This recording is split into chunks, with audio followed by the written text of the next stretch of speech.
Leave Nation, we are back. Time for another IG Live. Thursday is, again, a nuts day. It's all interviews and hangouts and podcasts and mostly me being a guest on other people's shows, but I'm excited to be able to sometimes bring people on into my community here for you guys to learn from and get inspired by. So we had an awesome session, a surprise session earlier today with Garen Jones, and now I want to introduce you to somebody new that maybe you know. Let's bring him in and see what he's got to say, share his story, his perspective. I'm excited. Sent you the invite. And there he is. My man. How you doing? How you doing? Good, man. So, ladies and gentlemen, Ben DieselDonlow in the house. Actor, entrepreneur, speaker, motivator. What else do we add to that list? Man, I just like to sum it up and just say a muse, just inspiration to people. I like that, man. So I thought we'd bring Ben on just to share his perspective, everything that he sees going on, try to share his story. Are you in Ohio right now? Yeah, I live in outside of Youngstown, Ohio. Got it. So for everybody,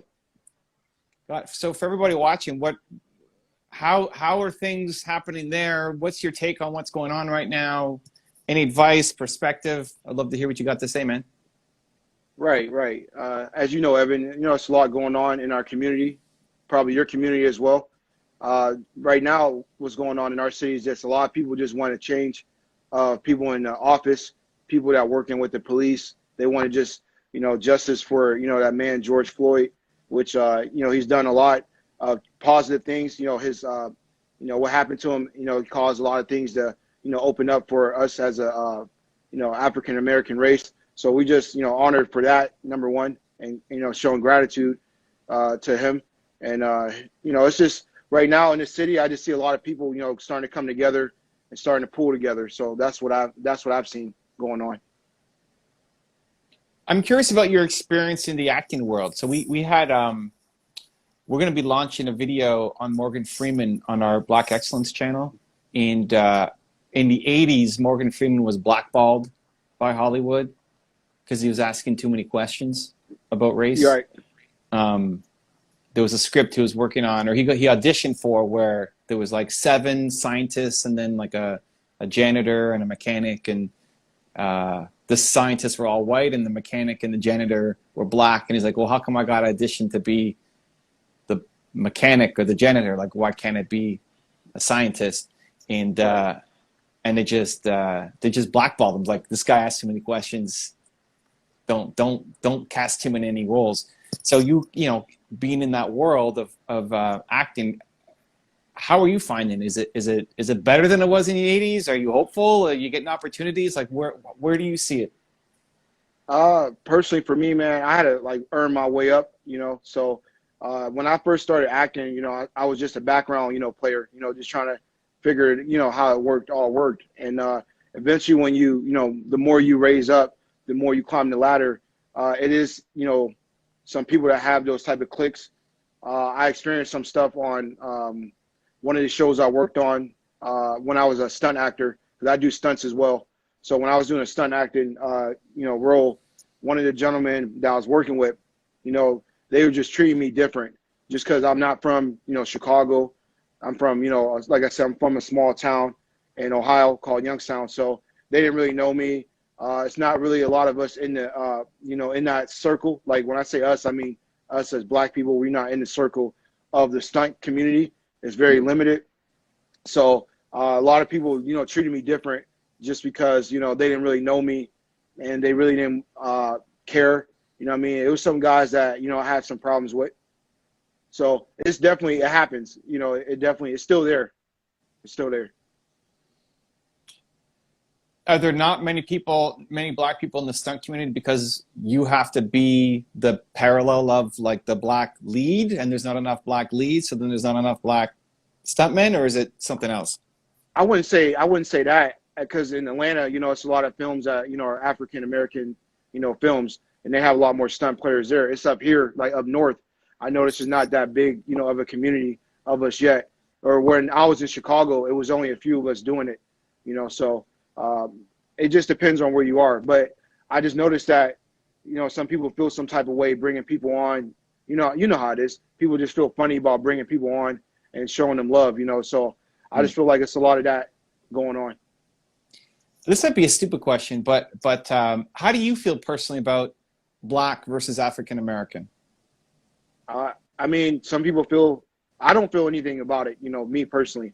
Yeah. Because I guess, my ancestry came from there, but I guess I'm the same. It's no difference to me. But some people would say it's a difference. You know how some people be like, oh, it's different living in Africa than coming over here. Then I'm still African. You know how it is. So I just look at it as that my ancestry is from there. So I am Black, but, I do have African descent.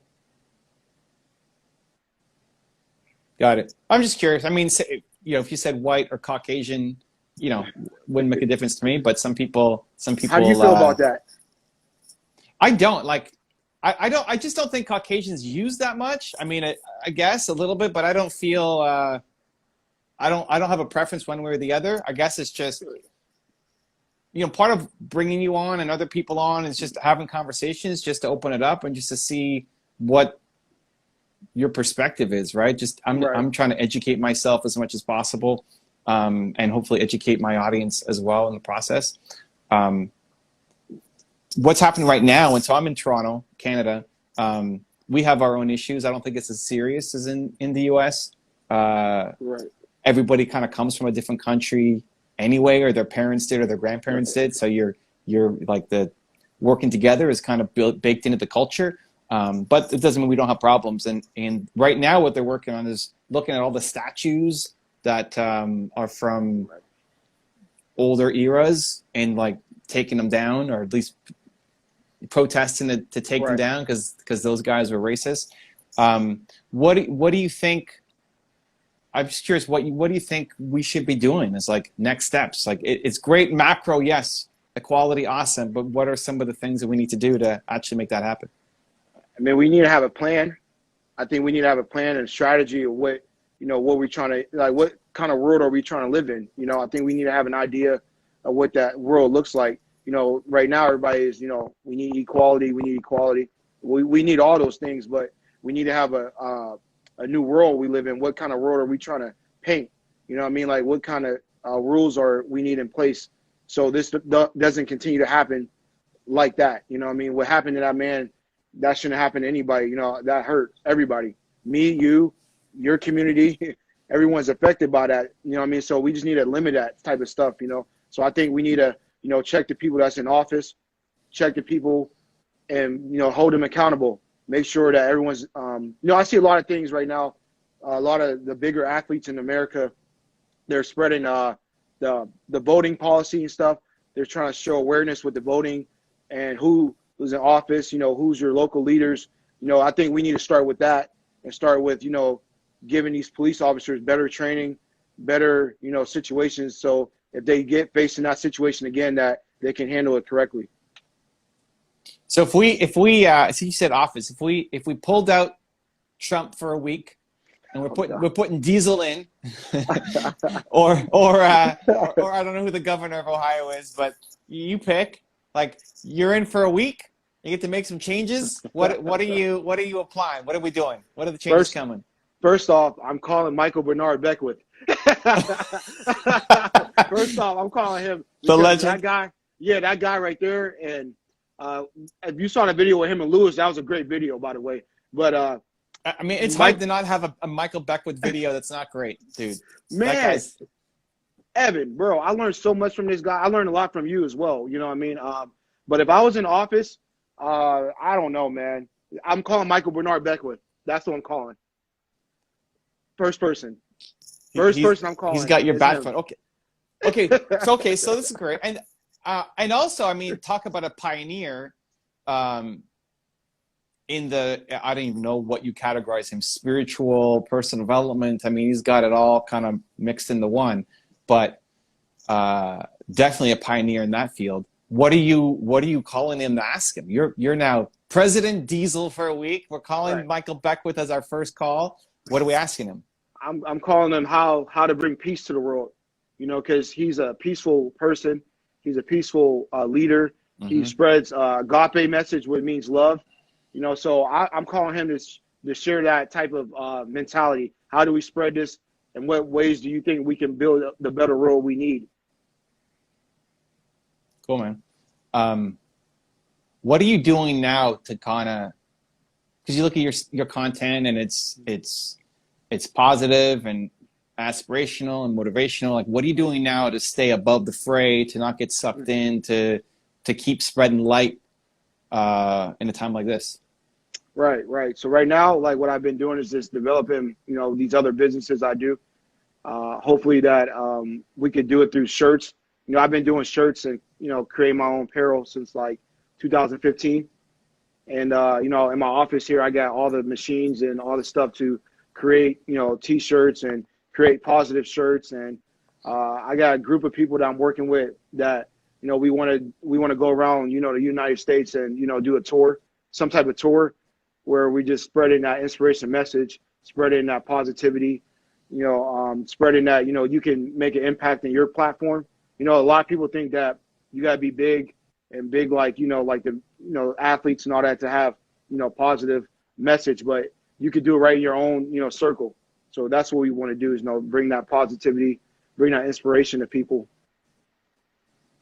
I saw a hashtag earlier today on Instagram that I liked, but I want your perspective. I forget exactly what it was. It was like Black entrepreneur is Black power, or Black entrepreneurship is Black Right. power. I Something like like that. that, where like the idea is like, hey, it's like if you control the economics of it, if you take control and now you're hitting people in their wallets, that's how you can also spark change. Yes, government and policies and everything, but also like betting on yourself and becoming Yeah. an entrepreneur, which is like reminds me of you because it's like this is what you're doing, man. You're selling the t-shirts, you're getting the gear out there.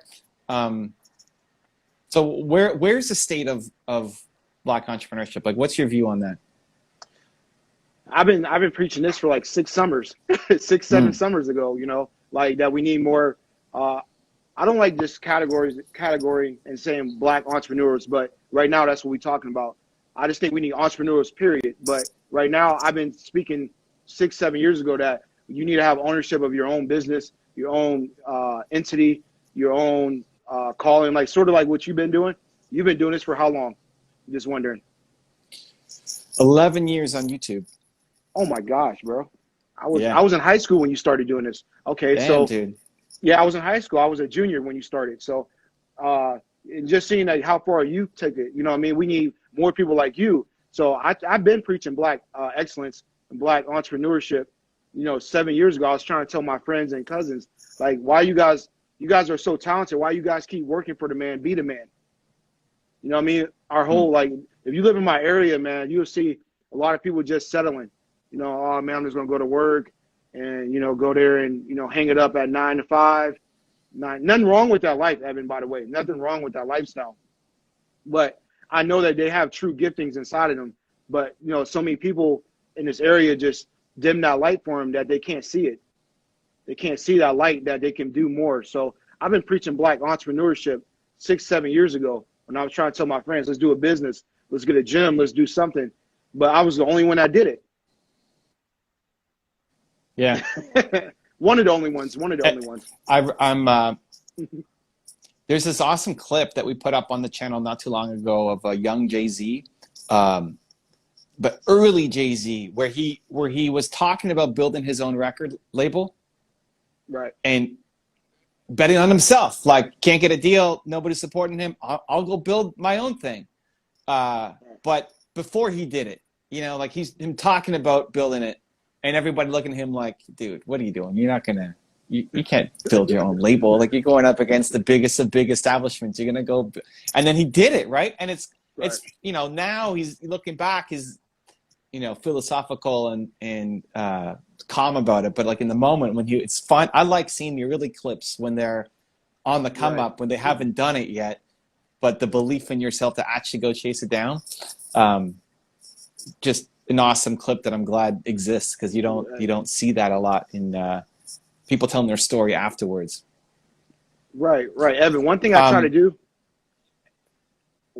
to do, Evan, is that I always try to record my, like, me driving to where I'm going.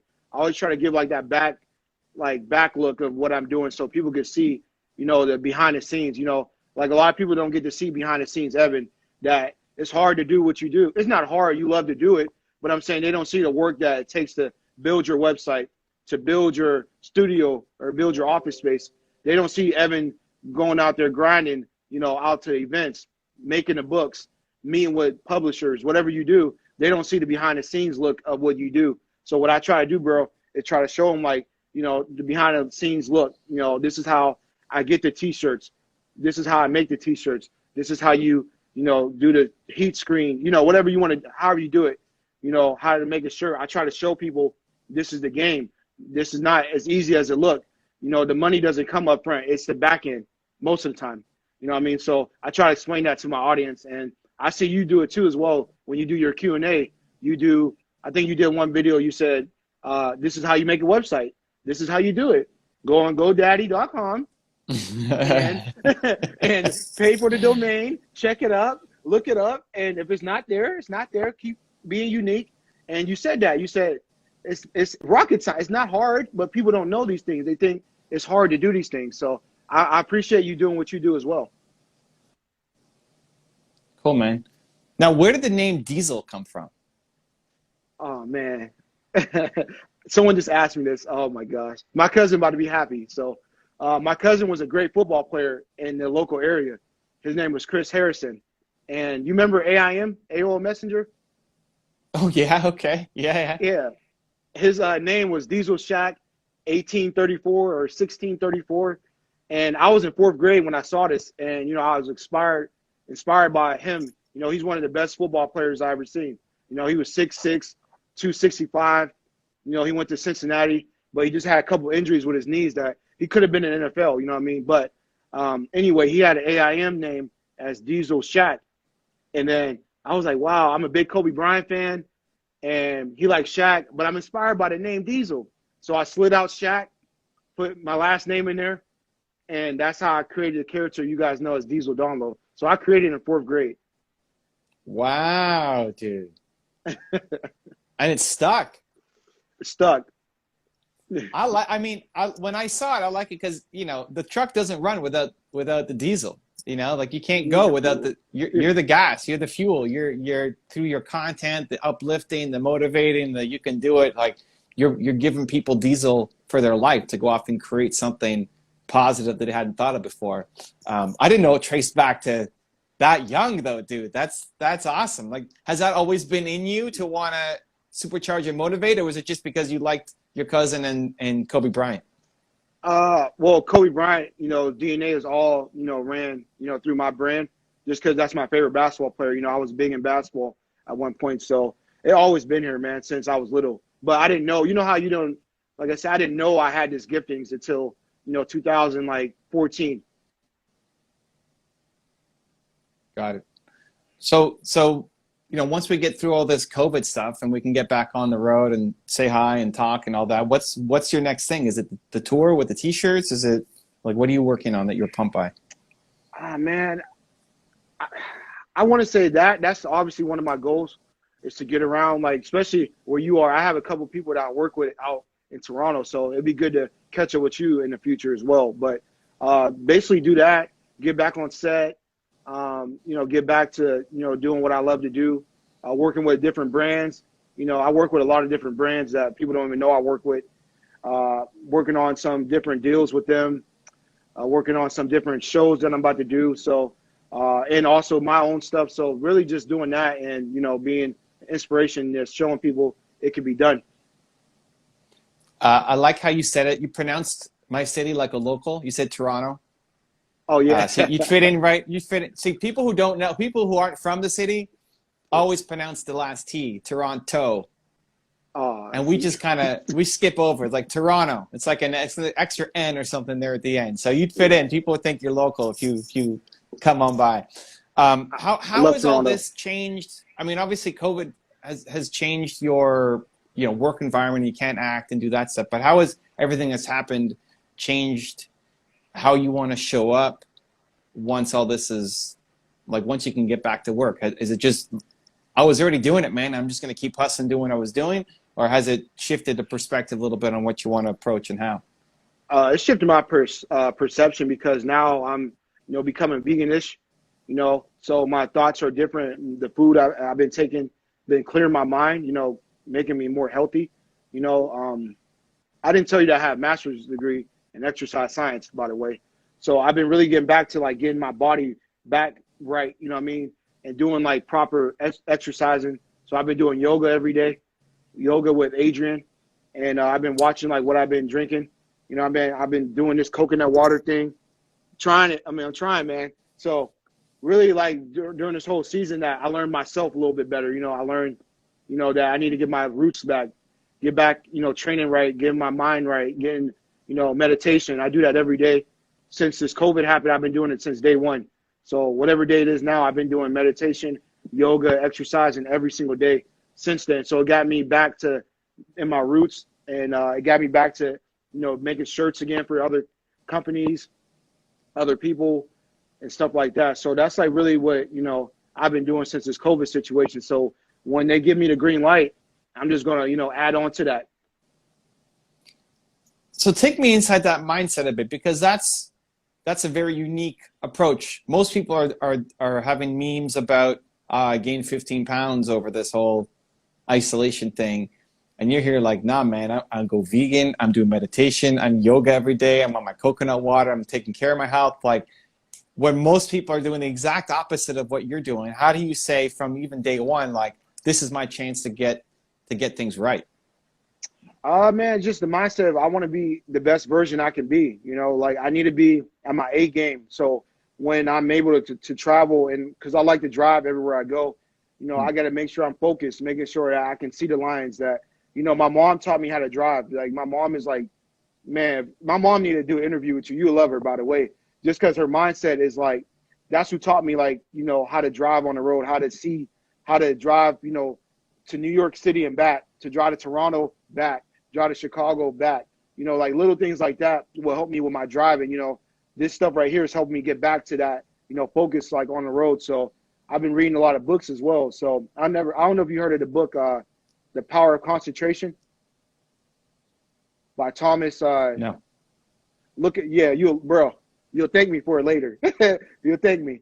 But look All it right, up. okay. I send you the link. I send you the link, and you might do a thing on him one day. But I started reading, like concentrating on little things, So during this whole COVID situation, it allowed me to do that. So my mom, being the person she is, it helped me. Like my mom taught me like how to drive, like with no glasses. She couldn't really see when I was younger, so I was her pioneer. You know what I mean? So when I was like, I like to drive everywhere. I like to drive to Atlanta, and work and be there for a couple of weeks and come back. People are like, how do you do this? It's just in your mind. If I think positive, if I think that, I'm going to be careful, I'm going to train, I'm going to eat right, I'm going to make sure that, I focus like on driving and concentrating on the goal, that it helps with the mind. So you always got to have concentrated goals. Has Mama Donlow ever done an IG Live? No. No. I want to be her first, man. I think we need to schedule that up. I will definitely. Let's make that happen. Let's bring her on. Does she even have an Instagram account? Yeah. Okay, cool. I tell her. I like it, man. I think that's cool. Yeah, okay, you'll like we'll make her. it happen. You'll like her. Her mindset is there. Her mindset.